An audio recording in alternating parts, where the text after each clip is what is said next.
And Harlan, please, you have the stage. Thank you so much, Felipe. And I want to also welcome every one of you, Lobos, out in the interwebs, to this evening's Style Manuals workshop. This is my first time at the rodeo online, so if you can't hear me or you have any questions, of course, raise your hands. But if you can't hear me, I'll be looking down at the chat screen every now and then. Just let me know, and I'll try to speak up. So some of you might be wondering what a style manual is and why that's important for academics. And by the time I get through, hopefully you'll have a clear answer to that. But needless to say, at the graduate level or even the undergraduate level, it's important to know what style manuals are. It's absolutely important for your writing. I'll be the only person presenting tonight. Meg Edwards' name is included. She's an old colleague of mine that helped me co-create this PowerPoint, and I decided to leave her name up as a tribute to her and her work. So let's go ahead and get started. So what is a style guide exactly? What they are formalized standards for writing documents. And they're generally set by specific fields, organizations, or publications. And this is basically done to make sure that everything that a field publishes or writes is uniformly, the information is uniformly distributed. So there are no discrepancies or no questions about how you find an author or how you find a source of information. It creates consistency to adhering to writing and design rules, and it provides formatting styles for citations and bibliographies. And also in the case of certain styles, it adds a format to your entire paper. Say you're writing a thesis or a dissertation, your style guide will tell you how your headings should look, what size they should be, and what order they should come in. And style guides also receive periodic reviews to ensure that they address contemporary trends. Of course, you know, the internet was not around 20 years ago, but style manuals were. Style manuals update themselves constantly to make sure that they're keeping up with current trends as far as source information. So what style guide do you use? That's a good question, and it depends on a lot of things. Oftentimes, it depends on the document that you're using or that you're writing. Some disciplines adhere to a distinct style. For example, I, as a historian, use a Chicago style when I write. And some publications require submission in a specific style.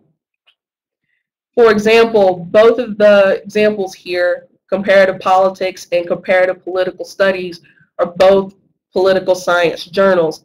However, the comparative politics journal publishes in Chicago style, and the comparative political studies publishes in APA style. So as a political science grad student, you would have to be familiar with both. And in some cases, you only have to be familiar with one. Some publications take it upon themselves to publish the material or your document in whatever style that they prefer. And some organizations may create their own style guidelines for internal and external documents. So what kind of stuff do you find in a style manual? They're typically your best resources for manuscript structure and writing suggestions, as I talked about earlier briefly, with formatting your thesis or dissertation in APA style. It's also great for coming up with rules for clear and concise writing to reduce bias and to prevent plagiarism, which we'll talk about later on. They also address your basic mechanics of writing, such as punctuation, spelling, abbreviations, and numbers. Do you write out 20th century, or do you use numbers to spell that out. Different style manuals have different answers for that. Do your periods come in beside your quotation marks, or do they come outside of your quotation marks? Also, your style manuals answers that questions as well. They also have the guidelines on how you display your results. If you are working on a project that requires the display of tables or graphs, your style manuals will have rules for how you outline those or display those and give the authors or the originators proper credit. But most importantly, they have your citation guidelines and your reference rules. So, APA style guide. What we're going to be doing is talk about the most commonly used styles that are used on campus. There are a myriad of styles out there that are used by a myriad of fields. What I want to do is kind of give you a brief look at some of the ones that you'll most likely run into in academia. And the first one, and probably the most popular, is APA. And it stands for the American Psychological Association. This style's latest manual is the 6th edition of the publication of the American Psychological Association. Felipe, could you please pull up the easy guide to APA style? Now, this is not the official APA manual. This is a guidebook to help you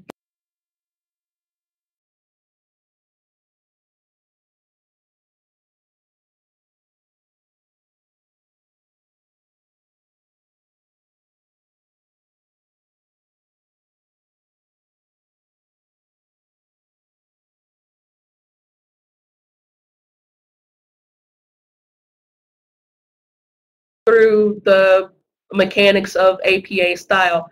I will help you, this particular guide will help you adjust your margins in Microsoft Word and tweak your word settings to where you can get that format just right. Felipe, if you could please take us back to the PowerPoint. So before we go back, Priscilla has a question. Oh, I'm sorry. Priscilla, what is your question? Can you hear me now?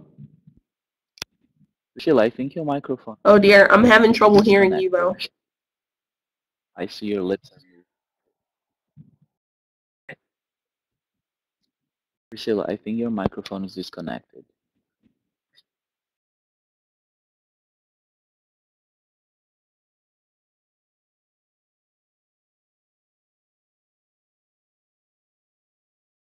Okay, you can go on, Carlin. I'll talk to Priscilla on the chat.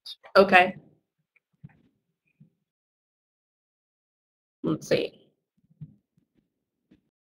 We'll wait for the presentation to come back up. So, as I was saying, the latest edition of the APA manual is the 6th edition. And while we're waiting for the PowerPoint to come back up, there's a multitude of sources out there online or in print that you can use to access this information as far as style manuals go. And I'm a bit of old school. I am a proponent of print. It doesn't require electricity or batteries. You can access it whether you're online or offline. It's dependable that way. And a lot of these things are printed in a rather portable size. And so having that print copy is valuable, in my opinion, in ways, and convenient in ways that online manuals won't always be.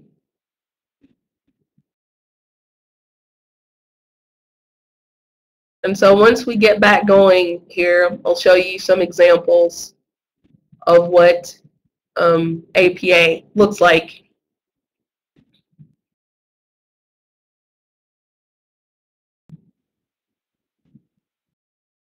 I'm sorry, guys. The PowerPoint is taking really long to load. I'm looking into that. Sorry about that.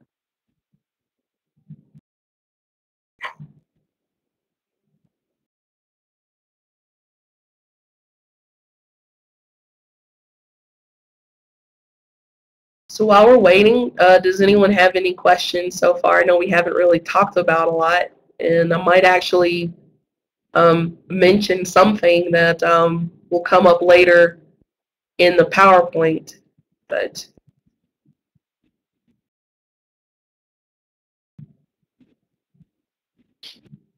is everybody good so far?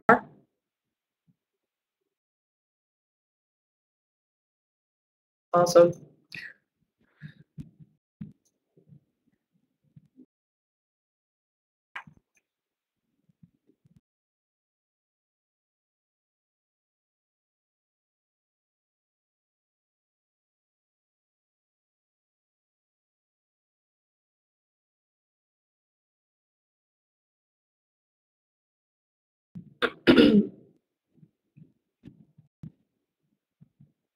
I'm sorry, guys. It usually doesn't take this long. This is very unusual.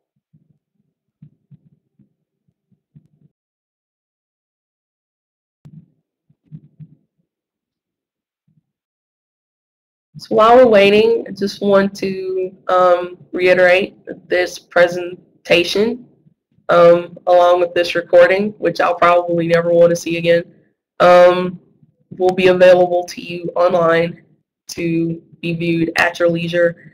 And if you have any questions that the PowerPoint presentation or multiple viewings of this recording do not answer, feel free to come into the Graduate Resource Center to drop in or schedule an appointment with a graduate consultant like myself, and we'll be more than happy to answer your questions to the best of our ability. Most of us come from different fields that also work with different styles. And so even though I'm a Chicago person, which I'll talk about later, um, I can answer some questions on APA for you. We have manuals, we have resources here to help you to the best of our ability. But a lot of these things are going to be sort of resource on your own, but not to discourage you from coming in. We work with writers from different fields using different formats. So we're more than happy to share our resources.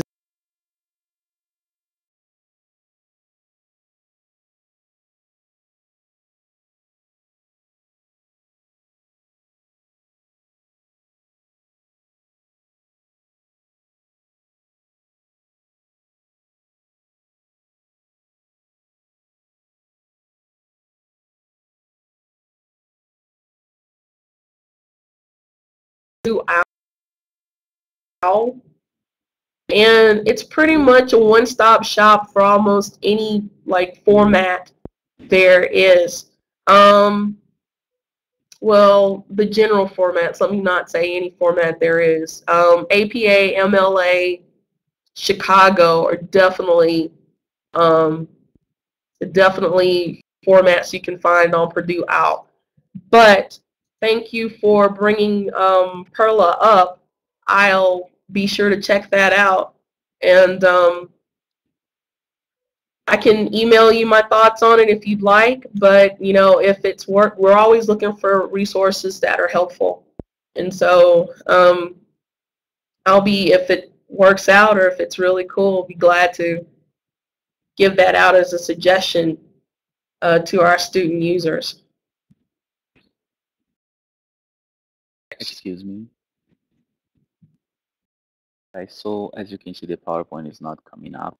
So I'm gonna log off and log back in, see if I get any luck with that. So bear with me, please. And I'm really sorry. This usually doesn't happen. I'll be right back.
Okay, there we go. Please go on, Awesome. Carlin. All right. Excuse me. Getting over a cold.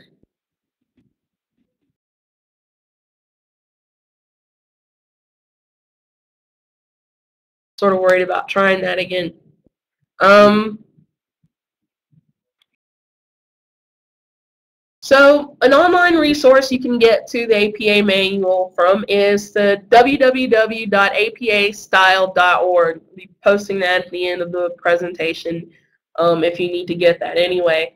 Um, I typically find the manual is pretty much an easier resource to go through than APA style. But it's pretty much up to you. It's the same information. APA is generally used by the social and behavioral sciences. And it's created by the United States National Research Council. So, two basic citation characteristics, and these aren't necessarily specific to only APA. There's a lot of different styles that use the same citation characteristic.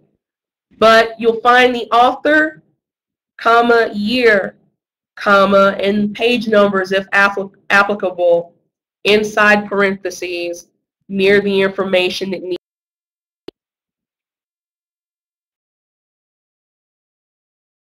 Okay. Right, so no raised hands. Cool. All right. But page numbers don't always have to be in the parentheses. You can do it without it. Still counts as a citation. Also, the references, all of the sources that are used throughout the paper will be noted as references at the end of the document in alphabetical order. So, an example of in-text citation for APA. As Hochstetler identifies the importance of street protests in presidential failure, I attempt to examine this relationship. As you notice, Hochstetler's name is used in the text as it normally would, but the year that the source material is published is printed in parentheses. You can write this same sentence without using the author's name, but in that instance, the author's name would go inside the parentheses, followed by a comma and the year.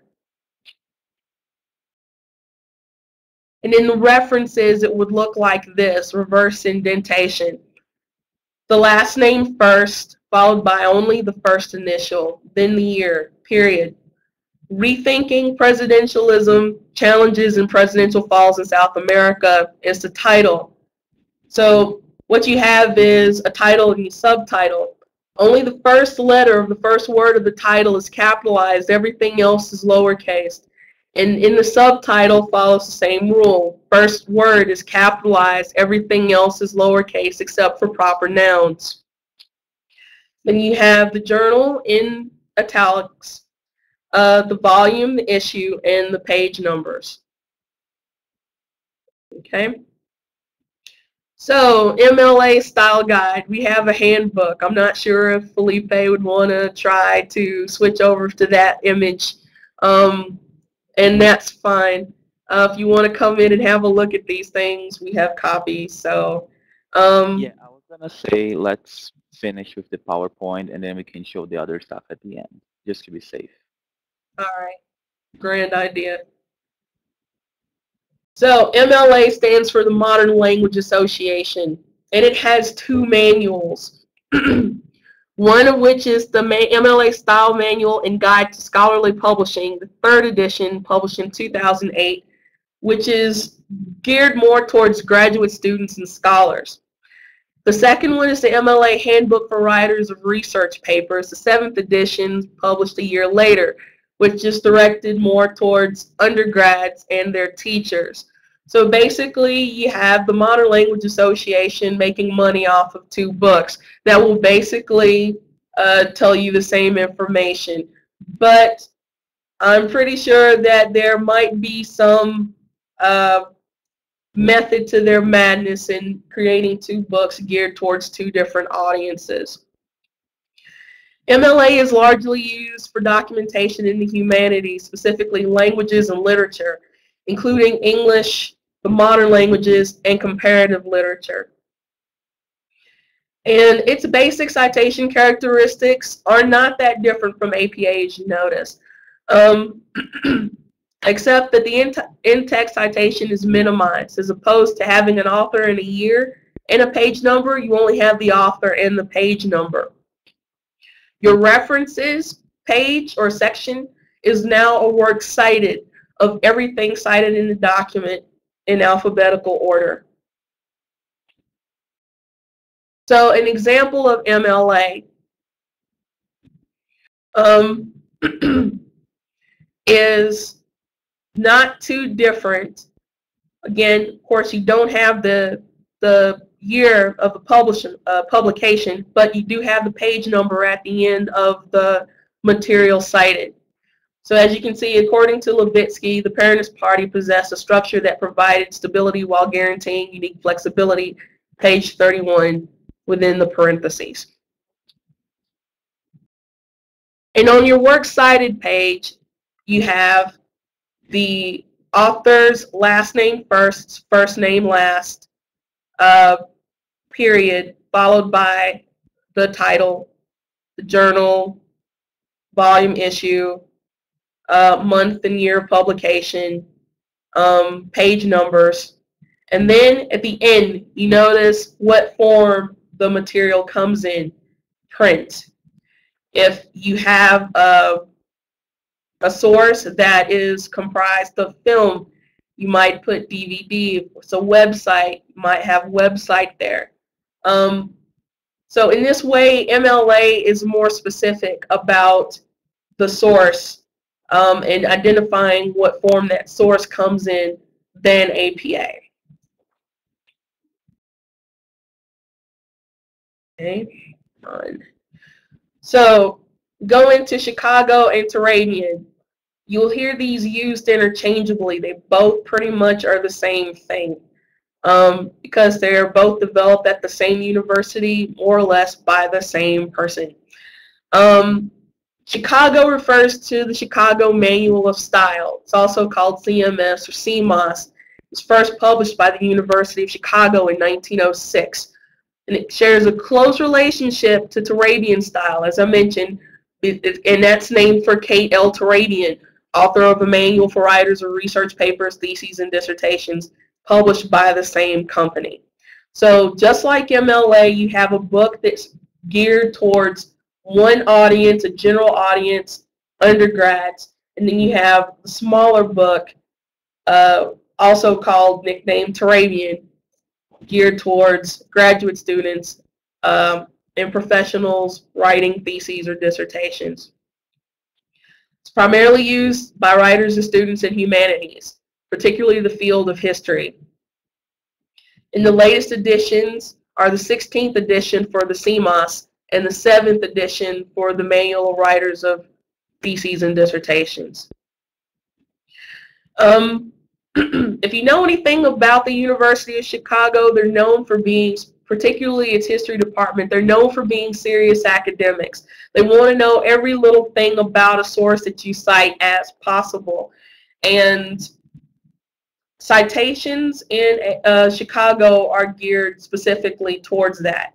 So instead of having the author and the year within the text, what you find is a footnote-endnote system for notation.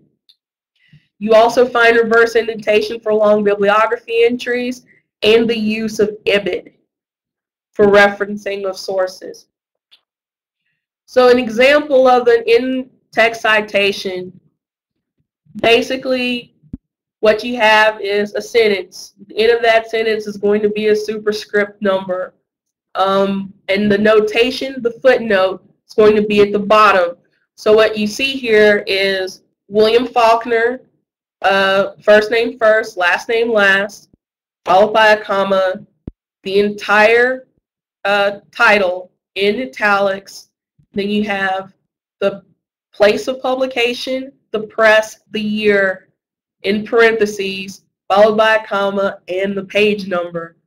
A little bit intense, I know, but that's what Chicago pretty much does. You can get all of this up here. So in the bibliography, which would be your reference section in APA or your works cited in MLA, your bibliography page follows reverse indentation. In this case, you have two authors. The first author that's listed has their first name listed behind their last name, while all other authors have their first and last names mentioned in order. And you have period followed by the title in italics, place of publication, the press, and the year. No page numbers in the citations in the bibliography. Yes. Priscilla, you have a question.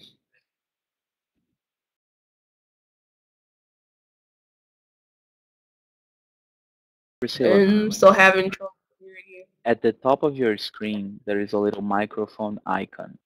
Make sure you click on that and make sure you are connected. It's a little green microphone. Your audio might be disconnected.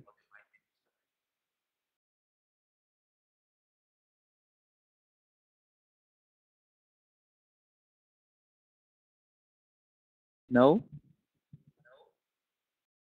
Would you mind typing your question on the chat, Priscilla?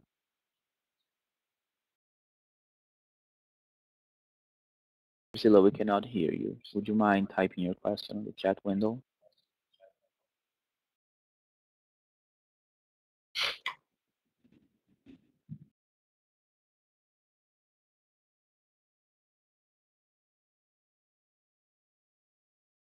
Okay, let's continue. The question will be at the chat window for you later, Carlin.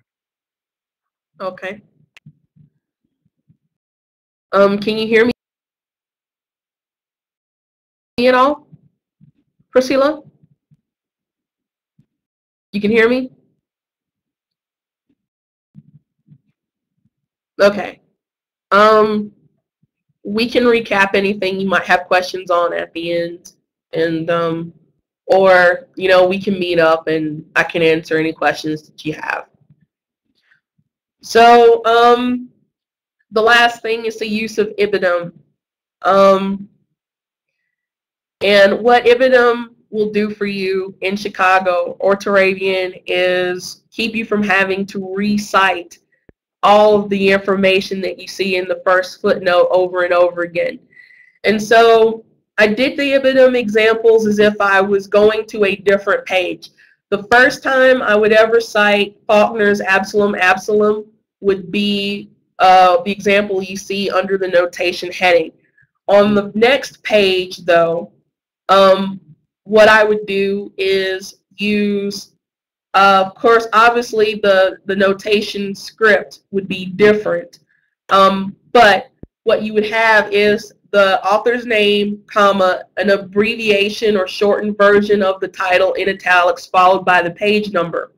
Now, if I was going to use another citation from that same page, all I would need to do for the second subscript is put IBID, IBID, followed by a period. If I'm going to use the same source, but use it, take it from a different page, then I would use IBID followed by a comma, then the page number, like displayed on the screen.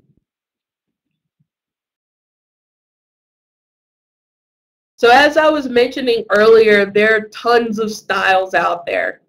The AMA, the American Medical Association, has its own style that it uses for JAMA, the Journal of the American Medical Association. I'm sorry. ACS, the American Chemical Society, has its own style. The AP Style Book is used by newspapers in the news industry. And you have the ASA, the American Sociological Association, that has its own style. And this is just 4. And we've talked about 7 total of a number of styles out there. So one thing, if you're not sure what style you should use, your professor should be telling you what style they expect their papers in, through either through the syllabus or through class on the first day. If there's switching up of styles, they should actually tell you that as well. And if you're publishing to any type of journal or any other publication, there should be outlines about what style to use. And if not, maybe they'll adapt your writing to their own style, but it would help them out a lot if you specified which style that you're using and adhere to that closely. So why is it important that you understand style and understand how to cite and format information in a particular style? Well, the easiest thing, the easiest reason, probably most important reason, is the adherence to academic, or not adherence to academic dishonesty, but the avoidance of academic dishonesty. I've taken this blurb from UNM Pathfinder that you can find at pathfinder.unm.edu. It's basically the student handbook.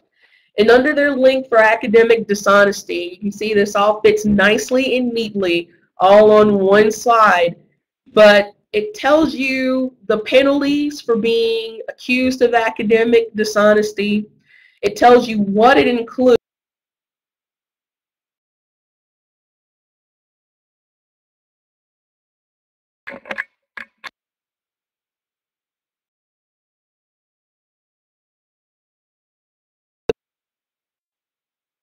A certain style addresses, that you make sure that everyone gets credit or due credit for their thoughts or ideas.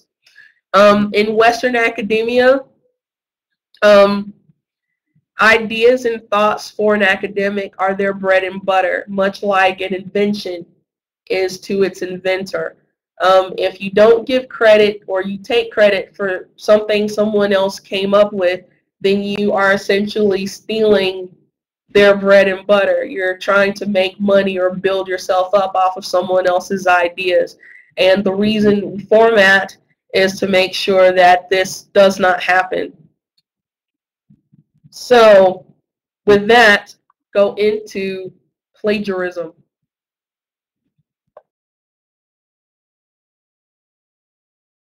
So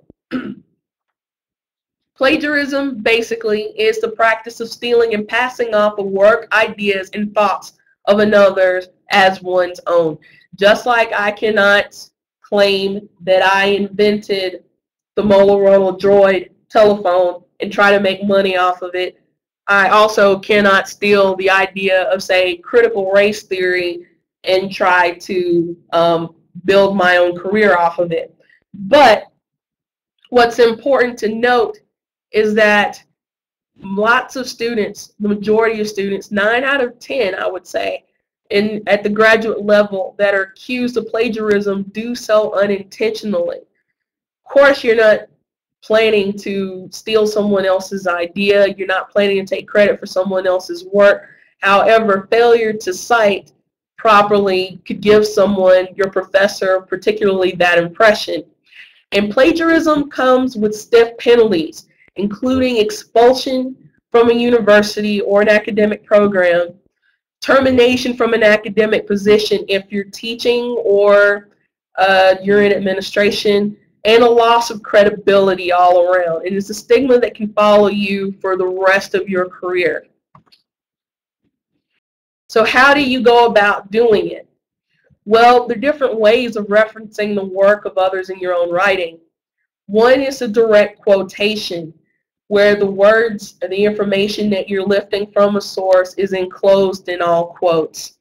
And you want to do this anyway, because just like a journalist or a TV commentator will make sure they say, and I quote, before they say something that's potentially offensive or controversial, they're trying to distance themselves from the comment, and that's what you want to do as well.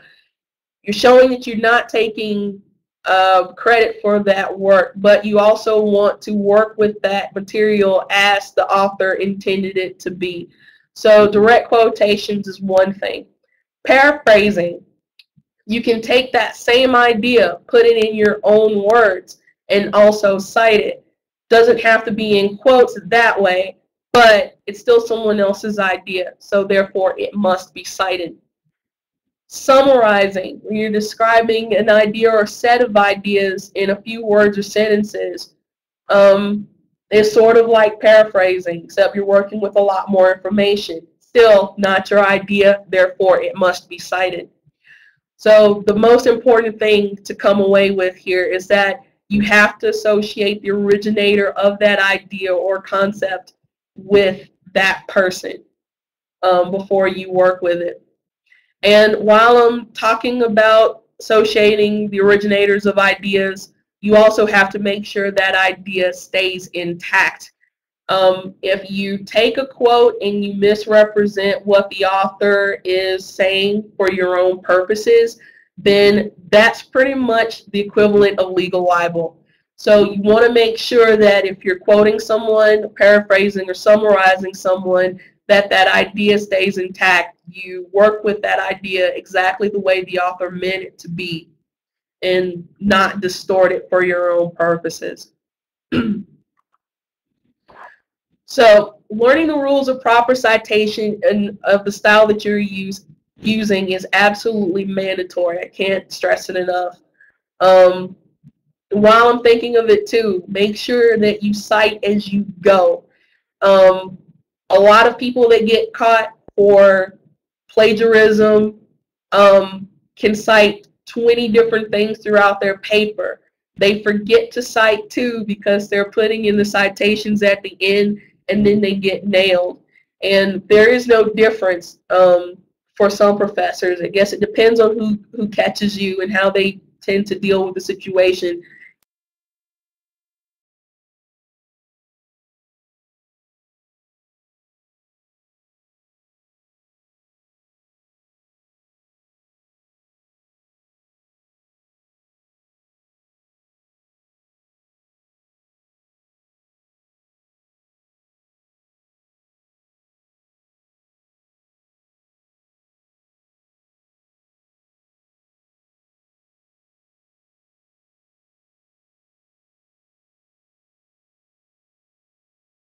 Either way, the consequences are dire.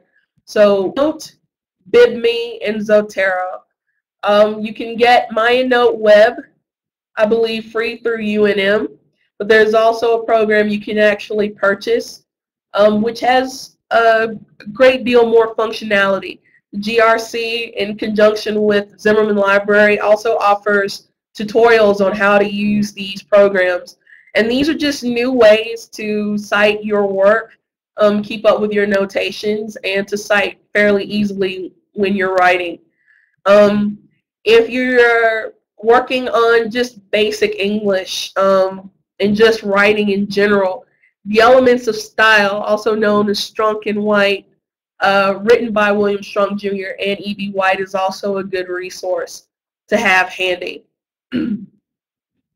Oh, and we have a few consultants here that are using Zotero in their own work. So if you want to come by and ask questions, like I'm not personally using those because I'm sort of old school when it comes to citing information. But if you have questions of any consultant that uses these programs, they'll be more than happy to help you with them. Probably talk your ear off. They're pretty helpful and pretty cool to use. So style-specific resources. As I mentioned before, you have the Purdue Online Writing Lab, the Purdue OWL, MLA format, APAstyle.org, ChicagoManualStyle.org. Not going to go through all this, the entire list, but all of these things are just basically online versions of the hard copy style manuals.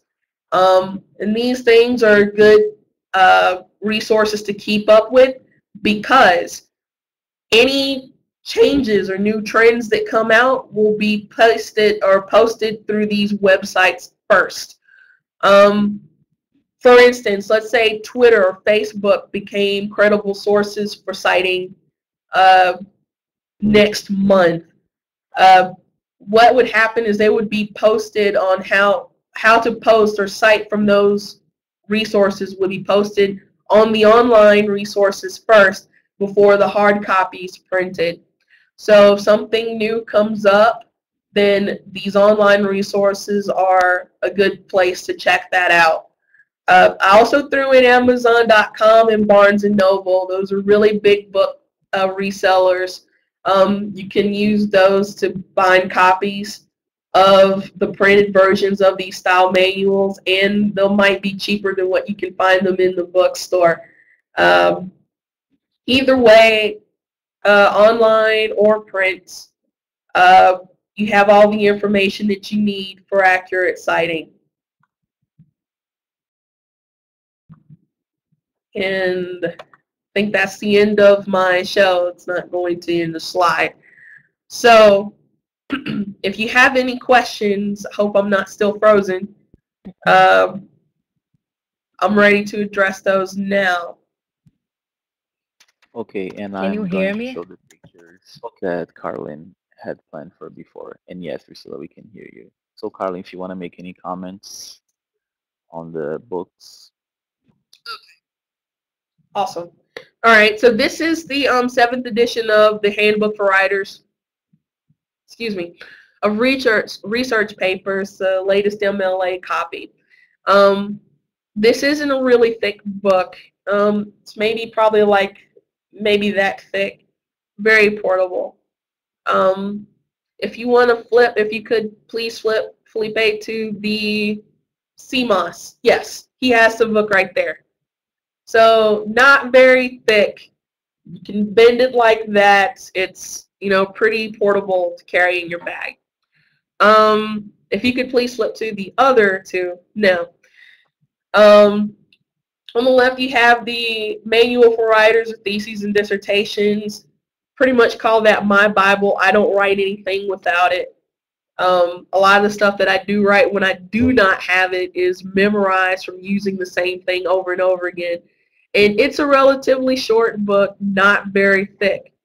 The CMOS, on the other hand, is a doorstop. It's hard copy.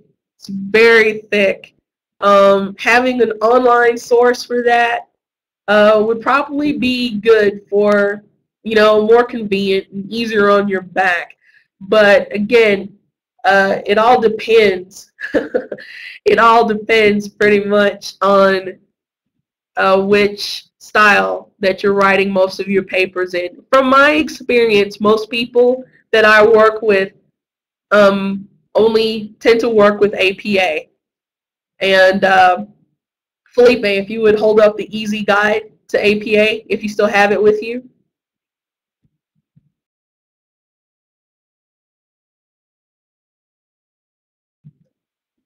So that image is it's not coming up for me. Felipe, do you have the book still with you? The easy guide to APA. If you could please hold that up, if you still have it with you. Yeah, It was in the very beginning little. of the And the presentation. actual manual is sort of longer than that, but it's just about as thick. Might be a hair thinner, but it's excuse me, it's not that thick of a manual. And the APA Easy Guide has a few resources in it that you don't find in the manual, so there are some really good things in it. So do you have any questions for me? Okay, guys, before we move to final questions and evaluations, we have a poll for you. So if you can just click on your answer, they are anonymous, okay? And here is the poll.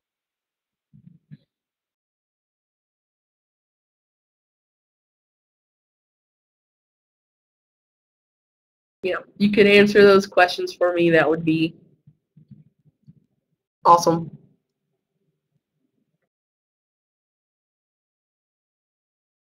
Do we have to do anything else? No, that's it. I've already clicked. That's it? Yep. It's just you and me. Okay. So, Priscilla, I am so terribly sorry about all the technical difficulties we've been having on, your end, our end. It's been sort of crazy. Um, but do you have any questions? Yes, and let me ask you this really fast. I think my battery is kind of dying, but I was just wondering. Looks like And Priscilla's I'll image is catch you frozen. later on that. And I want to. Can you hear me? Yes. Okay. So I want to start using Chicago, and I really have no experience. And you're saying that you cite Chicago, well, you cite on the back of your work, but do you do like a footnote? Did I understand that correctly? Like in the same page Still can't hear you, Priscilla. that you cite?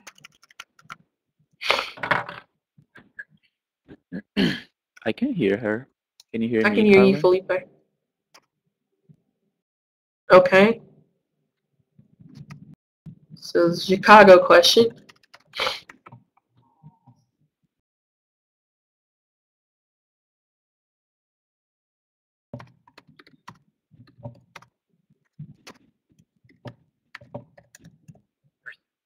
Priscilla, can you type your question, please? Yes. Your What if footnotes, well, it sort of depends.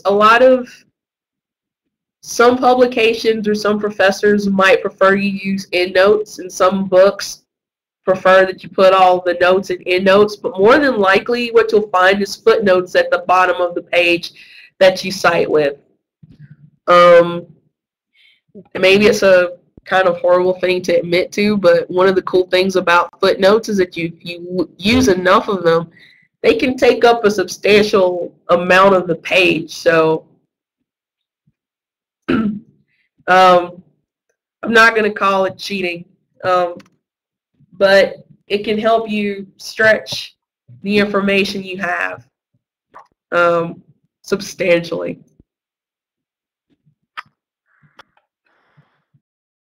what if you have footnotes, for What that page? footnotes for your Isn't that paper? confusing? Um, do you mean like footnotes? Oh, wait a minute. Are you meaning like, say, like clarification for something that you're writing about? Yes, let's say that, yes, a clarification, yes. That is not relevant Is to the that what you paper mean? itself, but can you hear me? You can hear me, huh? Carlin, can you hear I can't Priscilla? hear her at all. Okay. I think she means if you have more than one footnote in a page. Is that it, Priscilla? Não, I'm saying, ô Felipe, por exemplo, se você já tem uma footnote para o seu paper, entende? Clarifying something, and then you Okay. were citing somebody else, I'm just wondering whether that would be confusing. Do you know what I mean?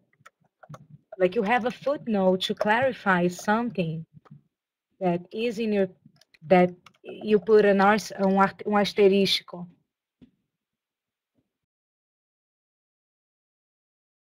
Mm, If you can hear, okay, I think we're getting a little bit lost in translation okay. here. Um, Priscilla, I'm sure you can meet up with Carlin and you can ask any further questions in person. It might be easier for you to get across what you're trying to. Before we go ahead and extend our time. I will bring the evaluation for you, Priscilla. Okay, so if you can fill out our evaluation, I really appreciate it. Oh, my pleasure. Um, hopefully I'll get better as this It goes should be along. on your But browser. thank you so much for joining us tonight, and hope you got something helpful out of it. And I'll be glad to meet up with you later and talk about this. Thanks for coming, Priscilla.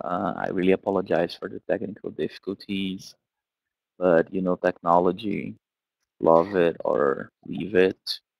And I promise the next time Yeah, will be because I'm better. sure, it's something, I don't know what's going on, but it's, Yeah, thank you, Felipe, for all that you do for us here. Wouldn't be possible without you at all.